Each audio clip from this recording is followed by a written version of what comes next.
really gratified to see that you find this topic just as interesting as I did. So I was talking to Rosie about this, that we've been thinking about social cohesion for a long time, but we didn't necessarily have the language for it. We could see the discomforts of society, we could start to see the fractures, but we didn't necessarily have the language. And the purpose of this work was really to go, where are we at? And where does New Zealand measure? And then start to begin the work of what happens next.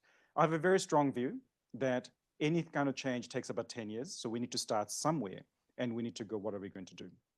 So when I was reading the Khan review in the UK on the back of the riots and all those kinds of things, I was really quite frightened. I read that stuff and I thought, oh my God, what's going on in countries that we thought were mature democracies?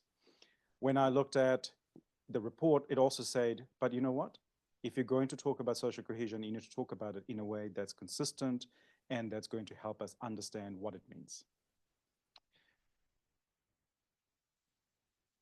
So when we started this survey, it was very much about going, let's not make lots of judgments about what social cohesion means and what it looks like. Let's start with a really objective measure where we're not trying to poke our finger in. So we looked at the Scanlon Foundation's survey that they do in Australia.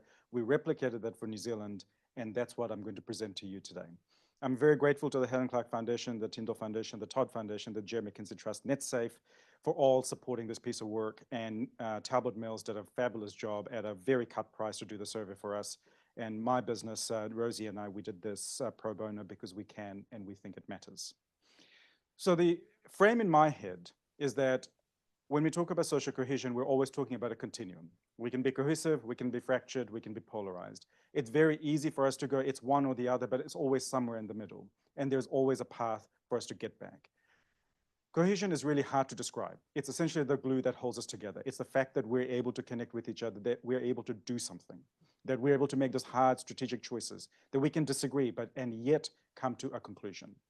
We did some work a few years ago looking at what worked well after the earthquakes in Canterbury. And what was really fascinating was they went through the years of confrontation to find a set of ideas that they could agree to.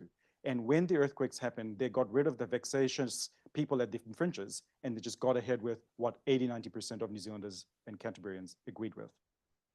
But we haven't been able to follow that process again. Why not? What's wrong with the community that we can go through this process to find confrontation and agreement, but can't sustain that momentum? Cohesive societies are able to have these difficult decisions. Polarized societies are not. When I look at Brexit, when I look at the rise of the far right, when I look at Trump and Trump again, what I see is societies that are becoming more cleaved across political and other lines. I wanted to know, where is New Zealand? And that's what this survey helps us understand.